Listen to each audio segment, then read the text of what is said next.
15 years, if you ask me today, what do I want? Not chocolate, I want toffee. And I'm here at my new favorite place. It's a little secret gem I found out about in Magnolia. It's called Toffee Cellars. And I'm here with the candy maker and owner, Robin Marshall. Yeah, so super excited. And I said, I'll come, but I really just want to know your secrets, right? So what you're going to show us today is if people out there and are adventurous, they can actually make toffee at home. I think a lot of people think that candy making is daunting, which it can be. It can be. It can be. But what you're going to show us today is like a classic recipe, right? Yes. Okay. Very basic. We have all of our ingredients here laid out and ready to go. Okay. So, first of all, we have a few utensils that I love to use. This is one of my favorite. This is safe up to 450 degrees, and you can pick these up at Sam's Club. Okay. And you can use it for many things, not just candy. Pastry brush, and we're going to use this when we're cooking our toffee over there. And I'll demonstrate that as we go along. This is for spreading our chocolate. Okay. So a nice flexible tip, and it's smaller. Okay. So we have here 2 cups of sugar, 2 cups of butter, a good quality butter. We have a cup of roasted nuts. These are pecans, but you can throw in any type of nut. Okay. We have vanilla, a good quality vanilla, 2 tablespoons of water, and then we have our chocolate melts over here, ready to go. We're going to turn our temperature up to a medium high. So we'll take our butter.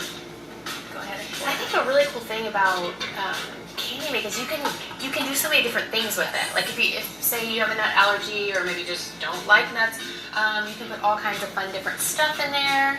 So we added our butter, sugar, and the 2 tablespoons of water. So what's the cook time on it like a normal regular toffee? This is going to take us about 15 minutes. And this size or this amount, you can do a smaller amount if you cut it in half. So this is going to yield a half-sheet pan. Okay. Okay, so we've hit 300 degrees, so our toffee's ready. I'm going to go ahead at this point. This is when you do the add-ins. Yes, you can add in your nuts. I'm going to add in maybe 3/4 of what we have here. We'll save a few for topping off. We're going to add in a little vanilla. Why do you add the vanilla at the end? I've never understood Because it burns off. It does. Okay. So for the pastry brush, just so you guys know, we used it to kind of clean around the edges here. What you don't want is to form these little droplets on your pot and let your sugar recrystallize. It will ruin your toffee texture. So now we're going to pour, and you can also sprinkle nuts on your pan if you. And you don't want to grease the pan or anything? Just do it I like... never do. I guess there's enough butter in there. Yes. If you let it cool completely, especially if you put it in the fridge, after it's chilled, put it in the refrigerator for maybe 5 minutes, it will pop right out. And how long do you have before it starts like setting? It does not take long. I would say in 5 minutes, this will cool down a little bit and it'll start to harden. If you're in a hurry, let it cool some. Pop it in the fridge, 15 minutes, and then you can go ahead and break it up, eat it. But if you have time, just let it rest for an hour, and then maybe pop it in the fridge for 20, 30 minutes, and then you can pop it out. All right, so you do the next level, and then I want to hear a little bit about your story. You know, a lot of times you see people like Robin, and you're like, oh, she must have been baking since she was 12. But what's crazy is you actually so you were a hairstylist turned a nurse, and tell me the story about how the reason why this toffee thing came about. Well, I was a nurse. I worked in the NICU. And one of the other nurses brought it on the unit, some homemade toffee, and she was giving it out to all of the nurses. And I tried it, and I just fell in love. And so after that, I tried to get the recipe from her, but she was very sweet, but I never did get the recipe. We'll just put it that way. And so I just started doing research, went online, made a lot of different recipes, and kind of took the pieces and parts from the recipes that I like the best, came up with my master recipe, and then I just started playing around with different nuts, different chocolates, and here you are. So here I am. So for Valentine's Day packaging, we have our little our wooden love ornaments attached with our red ribbon.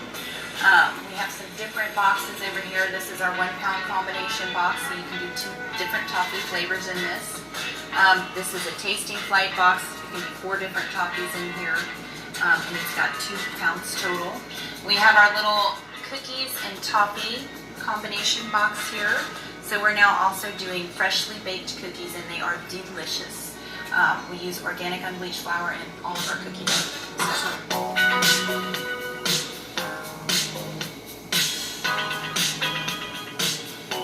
Alright, I'm doing the honors here. Here we go. Okay, so this is nicely chilled and ready to pop out.